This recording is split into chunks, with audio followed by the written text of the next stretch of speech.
ainda apresenta uma certa consistência. O time estava cansando e o Novo Horizontino estava em cima. Eu acho que foi uma estreia promissora, mas insisto, são realidades diferentes, né? Para campeonato brasileiro, a coisa é menos da mão para a boca.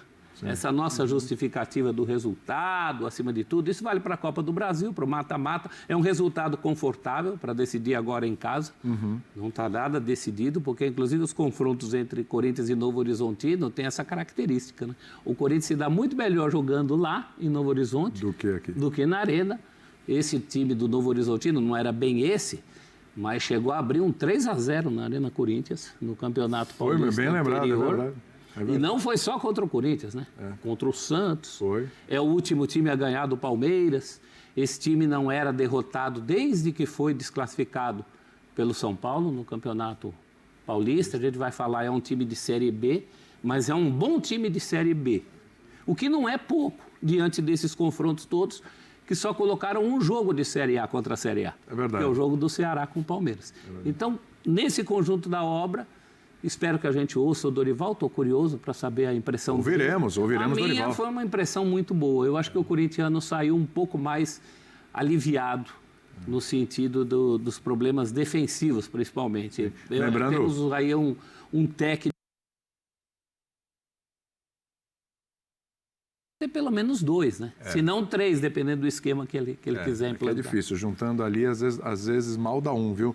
Calçado, ensaio valendo do Corinthians, então, do Dorival Júnior, porque para ensaiar não dá tempo, né? O ensaio né? Vai trocando pneu com o carro em movimento. Isso não rola, não. Boa noite. Boa noite.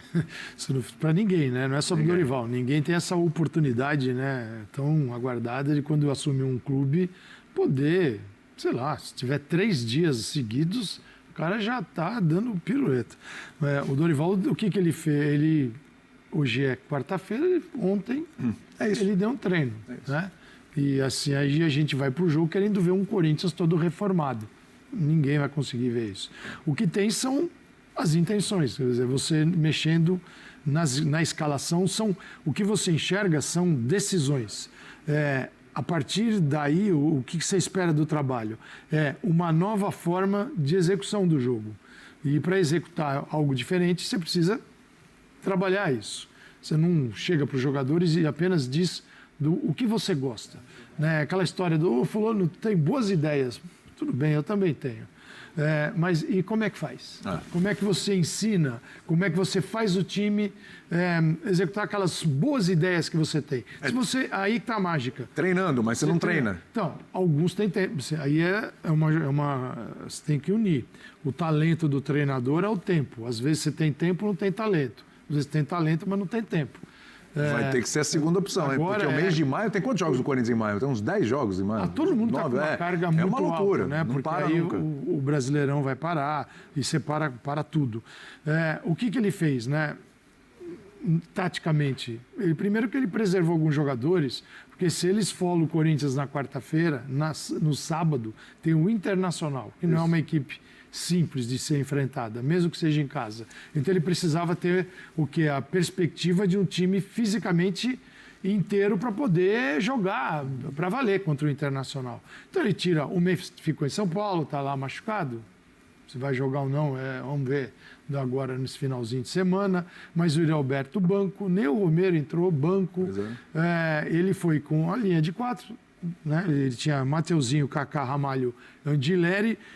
Aí você encontrava o Maicon à frente, uma outra linha que tinha Bidon, Charles, Alex Santana e a volta do Thales. Então o Thales Magno, que você poderia imaginar nesse sistema, o Thales Magno ali ao lado do Héctor Hernandes, não. E dá assistência, né? Você volta pelo lado e quando você olha a movimentação dele, você percebe que ele baixou muito. Treinador chegando, né? Vamos mostrar que está todo mundo a fim de jogar. Então ele baixou muito e aí você encontrava num 4-1-4-1. Nesse formato apareceu algumas vezes o Héctor Hernandes à frente. Então o Dorival respeitou o Novo Horizontino? Sim.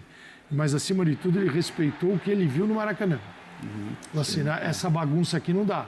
Então foi um time mais compacto, uma equipe mais preocupada em se defender bem, nas bolas paradas não ficava assim, de acordo com a intenção de cada um. Tinha ali, tem muito trabalho nisso, tá? Não é que mudou radical. Tem uma intenção de arrumar. Então, o que o Corinthians mostrou foram intenções realmente. Agora vamos ver.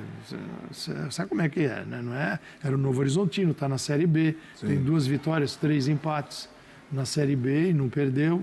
Perdeu hoje para o Corinthians. Então, como início, ele ganhou. Essa é a notícia. Como início é o resultado, né, Beira? Não tem jeito. É o resultado que é importante, que é fora de casa na Copa do Brasil, coloca o Corinthians numa boa situação para avançar, evita mais pressão, dá uma amenizadinha na pressão, vai mais dinheiro para os cofres, se o Corinthians evidentemente se classificar. Enfim, tira um monte de coisa ruim ali do caminho do Corinthians, que ainda não é fácil, tem muito que construir, mas é mais para dar uma aliviada no clima, né? Tudo bem, Beira? Boa noite a você, professor Celso Zelt, Calçade, Léo, aos fãs do esporte. Eu acho que qualquer expectativa melhor do que aquilo que o Corinthians fez para esse jogo, no momento do contexto de estreia do Dorival e jogadores à disposição, seria muito ambiciosa. Qualquer expectativa maior do que aquilo que o Corinthians produziu. Acho que o jogo foi equilibrado. Se tivesse terminado empatado, justo. Se o Corinthians tivesse perdido por um gol, justo. Acho que a vitória ficou na medida justa. Não dá para esperar nada do treinador em tão pouco tempo. Então, acho que ganhar fora de casa, na Copa do Brasil, na estreia, foi um negócio muito bom para o momento. Não dá, repito, para esperar uma atuação de um time pronto, porque o time vai ser modificado. Eu fiquei com algumas curiosidades, porque o Dorival já jogou de várias formas. O Flamengo, por exemplo, jogava 4-3-1-2 para poder escalar Pedro e Gabigol juntos. O São Paulo jogava 4-2-3-1. Estou falando desses times porque os últimos que ele foi campeão. Títulos, onde foi bem. Joga 4-2-3-1. Né? O Dorival já jogou de outro jeito no Santos, por exemplo, quando jogava bem, inclusive até abrindo um pouco mão de marcação, o Gabigol jogando na direita, problema de recomposição, mas tinha um time muito talentoso. A minha dúvida é se esse desenho de hoje, que para mim pode ser um 4-1-4-1, como o Calçado disse, ou até um 4-3-1-2, sem ter um meia, com 4 jogadores que marcam, é um prenúncio do que ele vai fazer lá na frente. Que eu me lembro do Ramon Dias, de quem eu não fui fã do trabalho, como você sabe, dizendo que poderia formar um Corinthians mais conservador, que marcasse mais, porém ele queria um time jogando mais com a bola. E se você for colocar, imaginando todos em forma, à disposição, Garro, Yuri e Memphis, você não consegue jogar desse jeito, ou jogar um 4-3-1-2 com dificuldade da recomposição do quarto jogador no meio campo. O Garro vai participar, o Yuri volta, mas eles não fazem isso tão bem assim. O percurso que o Yuri tem que correr é grande para voltar. O Garro volta, marca razoavelmente, ajuda. E o Memphis é jogar com a bola. Você já levantou esse tema aqui na época do Ramon, né? Sim. Mas, e sempre gera um debate, né? Porque com todos eles à disposição, como não escalá-los? Agora, eu imagino... Como não jogar com os 4? Então, esse para mim é o grande desafio do Dorival. Então. Montar um time, como disse o professor Celso Zelt, equilibrado, competitivo, capaz de marcar bem e tirar o melhor desses jogadores. Porque são 2 jogadores tecnicamente, para mim, de nível acima do futebol brasileiro, bem acima. Sim. O Garro e principalmente o Memphis, e o Yuri, que é um jogador que desequilibra. Então, como você tem esses caras em campo e tem uma equipe competitiva, capaz de marcar e ser equilibrada? Acho que o jogo de hoje não serviu como experiência para isso. Acho que o Dorival precisa de tempo, não vou exigir que isso aconteça rapidamente, mas estou muito curioso para ver como vai ser esse futuro do bom treinador que o Corinthians contratou à frente da equipe. Dá para pensar nisso? Porque assim, eu imaginando aqui, Garro, Memphis, Yuri, Garro, Memphis e Yuri, estou esquecendo quem aqui? Garro, Memphis, Garro, os 3. Aí você encontra 3 no meio de campo. Isso. Se tendo esses jogadores à disposição, dá para imaginar não colocar um deles ali, abrir mão para ter um time mais... Em princípio, não. Não. Bom, boa noite, primeiro. Boa noite, companheiros. Boa noite, fã de esportes. Porque hoje, sem o Garro, o Corinthians não tem pontas que desequilibram e não tem um meia criativo. Certo? Perfeito. Então, já... Podia ter o Coronado. O Dorival achou que não compensava colocar. Porque não ia marcar. E o Coronado tem uma questão física também que deixa algumas dúvidas. Dito isso, hoje pode não ser o banco de prova do time ideal, porque ele fez muito bem em poupar. Os colegas no Sport TV trouxeram informação de que era o jogo 30, o 30º jogo do Corinthians no ano, dia 30 de abril. É muito. Né? Nem começou maio e o Corinthians está batendo 30 jogos no ano. Então, assim, se você não pode poupar num jogo de ida de Copa do Brasil contra um time de Série B, você não vai poupar nunca. Restarão né? ainda 26 do Brasileirão quando parar para o Mundial de Quer dizer, é muito jogo. Então, acho que era normal ele usar esse jogo de hoje para dar uma rodada no elenco e fazer essas observações. Então, se você não vai ter mesmo esse meia criativo, acho que você vai compensar de outras maneiras. Eu vi em muitos momentos, sim, o losango, porque o Bidon jogava mais perto dos homens da frente, né? E o Maicon como primeiro. Aí, no segundo tempo, quando ele faz as trocas, entra Martínez, entra Ranieri, o Maicon adianta, mas cansa, né? Você embora um 4-4-2 com o Thales e o Hernandes adiantados. Então, assim, ajudava na marcação também. Eu acho que, como disse o professor, uma carta de intenções. Deu para entender que uma coisa que ele vai fazer muita questão é arrumar a defesa. A gente discutiu muito aqui no domingo o absurdo que é você entrar no Maracanã contra o Flamengo sem meio de campo. Sim. Porque na prática foi o que a gente viu, né? Sem meio de campo. Né? O Corinthians foi engolido. Coisa que o Ramon também fazia nas grandes derrotas. Fez na Copa do Brasil. E acho que o Dorival está deixando muito claro que isso não pode se repetir, não vai se repetir. Hoje era, de fato, assim, quando saiu a escalação, o professor do Corinthians falou, pô, vou ligar a TV, um amigo meu disse que só viu por motivos religiosos. Porque assim, você falou, eu não tô. Você tá subindo? Que bom. O professor conhece, é o primo do professor. Enfim, a pessoa viu a escalação e falou, não vou ligar a TV esperando um grande espetáculo de futebol. Esse é um time para buscar o resultado. E concordo com o Biner, assim, se tivesse sido um empatezinho também, não era nada de outro mundo, não. E esse lance, o Léo falou de espetáculo, né? Sim, você não ligou a TV para ver nenhum jogo do Brasil aqui hoje de Copa do Brasil espetáculo. Espetáculo não teve. Porque assim, isso é uma coisa nossa, sempre quando tem um confronto de Copa do Brasil nesta etapa, em que você tem um grande contra uma equipe de menor investimento, uma equipe pequena, então você sempre espera o grande massacrando, né? O massacre. Primeiro que também... Gente, o futebol... Entre ontem e hoje, só o Botafogo fez isso. Não, foi todo mundo na conta. São Paulo ia ter goleado. Mas o futebol não é feito assim. Esse massacre, o futebol não é feito assim todo dia. E também nem sempre é uma expectativa correta, eu digo da nossa parte, esperar o... Por que o pequeno não pode jogar? Sim. E outra, se você pegar as equipes menores que estão entrando nessa fase, a Copa do Brasil para eles, ela é grande para todo mundo. Mas o calendário é diferente. A quantidade de jogos, você não tem torneio sul-americano para jogar. Então, seguinte, isso é muito grande. E para a equipe maior, você não pode perder porque você vai gerar uma crise. Mas ele é uma pedra no sapato do calendário, que já é uma loucura, né? A gente falou ontem, mostrou hoje no Sport Center, à tarde. O calendário do Vasco tem 10 jogos em maio. Nossa. O Vasco tem 10 jogos em maio. Sim. Aí a gente vai... Primeiro que o Vasco tem problemas. Mas mesmo que fosse uma seleção, um esquadrão, você vai exigir espetáculo nos 10 partidas? Você não vai conseguir. Então tem também essa questão que a gente não vai ver espetáculo o tempo todo e temos que admitir isso, né? E tentar ver o jogo melhorar. É na menor parte do tempo. A menor parte do tempo. Ele é muito espetáculo mesmo. Porque é difícil mesmo. A gente não dá espaço para isso. Então, assim, eles vão convivendo, lutando, jogando. E a gente vai falar de outros jogos aqui, entramos nesse assunto. Mas foi o que era o que era possível fazer também. Né?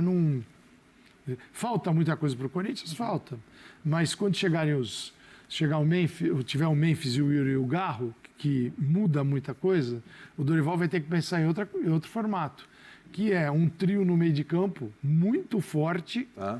Pode ter Ranieri, Martínez. Ranieri, Martínez e Carrilho. Eu acho que não vai escapar disso. Um trio que tem a condição de marcar adversário enquanto espera pela volta do Garro também. Porque o Garro vai ter que ajudar. Não dá para deixar só os três balançando de um lado para o outro. É preciso de um quarto jogador, como o Corinthians teve hoje. Você precisa proteger os zagueiros muito, inclusive. Porque a bola fica lado para lado, cruzando a bola na área o tempo inteiro. Precisam de muita proteção, né? Então, sim, ele vai ter que aí se adaptar a esses caras que significam gol, mas também deixam o Corinthians mais vulnerável. É um desafio. Porque não são caras, você não vai... O Memphis, ainda mais nessa sequência, você não pode imaginar que Memphis e Yuri e Garro vão jogar 8 partidas por mês e vão marcar toda a saída de bola como se fossem loucos dos adversários. Já não é característica, isso não vai ainda acontecer. forçar a fazer isso. Não vai acontecer. Para um time que tem um elenco que você enxerga os 11, mas quando você precisa de um time de um pouquinho diferente, o rendimento cai muito. Mas posso dar uma esperança aqui? Para os corintianos? Para o Dorival, principalmente. Que é um corintiano nesse momento. Dá uma esperança aqui. 10 corintianos ganhando na Mega Sena e doando A tudo. gente está discutindo. Eu acho que a gente já discutiu situações piores. Tem o lado ruim que você está falando de 3. Joga 3. Um time joga com 11. São 3 caras que você está dizendo que não voltam para marcar. Basicamente. Que se pagam muito bem lá na frente. A gente já se discutiu muito isso. Eu lembro o São Paulo do tempo do Diego Souza e Nenê. Lembra que não podia jogar junto? Até pela idade. Não funcionou. Agora, no ranking, esses não são os piores jogadores do mundo. Memphis à parte, no ranking dos que não voltam, o Memphis é o pior de todos. Não dá para contar. É um time para jogar por ele. Foi o que eu falei na abertura. O Garro é um jogador muito voluntarioso. O Garro está em todo lugar do campo. Sim. Né? Eu acho que a questão hoje do Garro, principalmente nesse momento, é mais a física. Mas é alguém que, se você bater um papo com ele e falar, olha, taticamente é importante, ele vai cumprir. O próprio Yuri Alberto também cumpre isso. Então, não é o pior dos rankings que a gente já fez, né? Eu dei o exemplo de Diego Souza e Nenê, e tem vários outros casos que a gente falava de outros times com muito jogador que não voltava. Eu acho que o Dorival pode fazer a cabeça de pelo menos 2 desses jogadores e considerar o Memphis um caso perdido. O Memphis é um caso perdido. Ele vai perder a bola e vai ficar olhando até a bola voltar para ele, que é o que acontece. Isso tem que ser muito bem comunicado em grupo. É isso, tipo, gente, então. É o seguinte, o Dorival é bom disso também. O Dorival, quando ele chega no Flamengo, ele consegue fazer a dupla Pedro e Gabigol. E na conversa com o Gabigol, convenceu, porque o Gabigol sempre falou que queria ser referência, queria ser o centroavante e tal, etc. Ele sempre deixou isso muito claro. No Flamengo, ele se desloca mais para o lado, função que até já tinha feito no Santos. Exatamente. O Gabigol. Já tinha feito no Santos. Com o próprio Dorival. Com o próprio Quando Dorival, quer, ele exatamente. faz. E aí deslocou e fez o gol da decisão da Libertadores, mas fez o nome do Pedro também, né? A dupla funcionou muito bem, tanto é que o Pedro vai para a seleção, né? O Dorival consegue fazer essa gestão, esse processo de convencimento, de conversa. Talvez isso seja uma coisa mais fundamental nesse momento, que é um momento até mais de papo, de conversa, do que necessariamente de treino, já que não vai ter tempo. Você está falando do Vasco, o Corinthians também vai ter quase o mesmo número de jogos em maio. No São Paulo, ele consegue transformar o Alisson no que transformou. Né? Ele tem esse dom de conseguir extrair mais de determinados jogadores, de convencer determinados jogadores a exercer determinadas funções e tal. Talvez seja esse o mérito do Dorival. Eu acho que tem uma questão, são duas. Primeiro, diga. Sobre o Alisson. Para mim, o Alisson já era quase um segundo jogador de meio campo. O Dorival enxergou isso e colocou ali. E aí, mérito do Dorival, do Alisson, do sistema. Ele se transformou para mim no jogador mais regular e talvez o melhor jogador do São Paulo, quando não sei quando o Lucas desequilibra. E no Flamengo não tinha o Bruno Henrique. No Flamengo... Não precisou ter essa coisa também de colocar os dois, tendo que tirar o Bruno Henrique, ele já estava fora. No Flamengo, a compensação valeu porque os caras de frente resolviam muitos jogos. Porque o time marcava mal. Eu cansei de ver... Isso compensava. Né? Compensava. Eu cansei de ver os times adversários que conseguiram usar isso, invertendo bola, balançando a defesa adversária, cruzando 500 bolas na área, chegando pelo lado, metendo alguma pressão, só que o Flamengo pegava algumas bolas, fazia gols, ganhava mentalmente os jogos, crescia e... Se pagava na frente. E se pagava na frente. Outro Vélez, aquele 4-0 lá. Coisa que o time do Jesus já não era isso. Não, o time do Jesus era atenção lá na frente. Esse era o ideal, né? É outra coisa. Expulso o Atlético Paranaense. E mesmo um jogo da semifinal contra o São Paulo, no Morumbi, que o Flamengo ganhou, São Paulo chutou muito em gol do Flamengo. É uma coisa que o técnico tem que pensar se compensa, porque eu não sou pessimista em relação ao uso desses 3. Ao contrário do que eu fui, por exemplo, quando o Cruzeiro contratou os seus 3 jogadores, eu acho que são personalidades diferentes. Eu não estou nem falando de característica de jogador. Eu concordo muito com o professor Celso Zelt. O Garro, ele vai se doar para o que for necessário. Eu não sei se ele consegue fazer. E aí eu preciso entender quais espaços de campo ele vai percorrer, em que local o Dorival vai querer posicionar as suas linhas para que o Garro possa fazer esse quarto jogador de meio. O Yuri corre muito. Yuri é um jogador muito raçudo, ocupa espaço, vem pelo lado se precisar marcar, se dedica, e o Memphis não fez até hoje. Não sei se o Dorival convenceria o Memphis a fazer ou não, mas se ele arredondar o time com esses outros 2 jogadores com liberdade, e eu acho que até para puxar um contra-ataque, se eu deixar o Memphis mais solto, ele é o melhor jogador que o time tem. É o que eu ia falar. No final das contas, o ideal não é esse. Ele é o melhor mano a mano do Corinthians, ele é o mais com essa técnico. carga aí. Eu acho que o erro, a roubada é achar que o Memphis é o cara da beirada que vai fazer o que o Thales Magno fez hoje. Não, Quanto mais você... Porque o Ramon andou fazendo isso. Quanto mais você distanciar Memphis de Yuri Alberto, está provado para quem assistiu o Corinthians que não funciona. Então o Corinthians ele funcionou com Memphis, Yuri e o Garro. Você quer ter beiradas? Primeiro que não existe jogador no Corinthians. Então você não precisa querer nada. Você só vai ter cara aproveitando os corredores se você jogar com 3 zagueiros e liberar Mateuzinho e Andileri. Aí os lateral fica subindo e ali indo para o fundo e voltando. Você tem os 3 zagueiros, Que é uma mas coisa que o Dorival raramente faz. já raramente vai. E aí você tira alguém do meio de campo. E os zagueiros do Corinthians hoje são tão contestados, né? Que colocar mais um... né? Onde já é um Vai problema. lembrar o jogo do Barcelona de Guayaquil, que foi Então desastroso. Exatamente. Até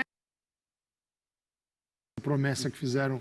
Não, tem promessa para o Dorival de 4, 5 jogadores. Cara, quem acompanha o noticiário do Corinthians não consegue entender como é que se pode prometer alguma coisa. O Corinthians precisa ser refundado. O Corinthians está indo para um buraco assim, com uma velocidade assustadora. Você não sabe... há um novo motivo para impeachment do presidente. Tudo pode piorar, né? E já é uma tragédia. Então, cara, a situação é... O jogo de hoje é uma história, mas o futuro, ele é incerto. E o Corinthians são 10 partidas, contando com a de hoje. Isso, né? Contando com a de hoje, no dia 30 né, de abril, são 10 partidas até 1º de junho. Ou seja, em 33 dias, são 10 jogos. E isso é para quem está em Copa do Brasil, em Libertadores, Sul-Americano e Brasileirão, tem que conviver com isso. E viajando nos 3, né? São viagens, os 3. Sim. São distâncias que... Países diferentes. Como se fossem países diferentes dentro do Brasil. Se ficar em segundo no grupo da Sul-Americana... tem mais uma cerejinha. Tem mais 2 datas aí cerejinha nesse bolo aí. Uma equipe que, inclusive, já começou com fases que a gente chama de pré-libertadores. O Corinthians, eu estou pensando aqui, vê se eu não estou falando. Contratado para dirigir o Corinthians até o fim da temporada de 2026, o técnico Dorival Júnior estreou com o pé direito. O treinador escalou uma equipe mista, reforçou o sistema defensivo com a marcação no meio de campo e conseguiu um resultado sólido, sem sofrer gols. Um de seus principais desafios neste início no clube do Parque São Jorge. Novo Horizontino e Corinthians fizeram um primeiro tempo movimentado no estádio Jorge Ismael de Biasi. O time da casa tratou de iniciar a partida no ataque e logo aos 4 minutos teve uma chance clara com Pablo Diego batendo rasteiro e parando nas mãos do goleiro Hugo Souza. O timão, agora treinado por Dorival Júnior, demorou um pouco para igualar forças. Porém, quando chegou na frente, abriu o placar com Héctor Hernandes, aproveitando o passe de Thales Magno. A princípio, o Bandeira anulou o gol alegando impedimento no início da jogada. Porém, o VAR entrou em ação e viu posição legal. Daí em diante, o Corinthians recuou, deu espaço para o Novo Horizontino e apostou no contra-ataque. O time do interior paulista foi para a frente, dominou a posse de bola, mas não conseguiu levar perigo em sua busca pelo empate. Na volta do intervalo, o técnico Humberto Louser promoveu 2 mudanças e colocou o Novo Horizontino no ataque. As mexidas surtiram efeito e o time do interior passou a dominar a posse de bola no campo de defesa do Corinthians. O time teve boas chances com Patrick, aos 27 minutos, e Marlon, aos 42 minutos. Porém, pecou nas finalizações e não conseguiu empatar. Já o Timão optou por se defender com as linhas baixas e apostar no contra-ataque. A equipe não conseguiu levar perigo ao adversário, porém demonstrou força para se defender, segurar o resultado e garantir a vitória fora de casa na Copa do Brasil. O jogo de volta do confronto entre os paulistas será disputado no dia 21 de maio, às 21h30. Para avançar às oitavas de final, o Corinthians joga por qualquer vitória ou empate. Em caso de triunfo do Novo Horizontino por 1 gol de diferença, A definição do classificado sairá nas penalidades. Até lá, no entanto, Corinthians e Novo Horizontino voltam as atenções para as séries A e B do Campeonato Brasileiro. O Timão entra em campo no sábado, a partir das 18h30, para enfrentar o Internacional na Neoquímica Arena pela 7ª rodada da Série A.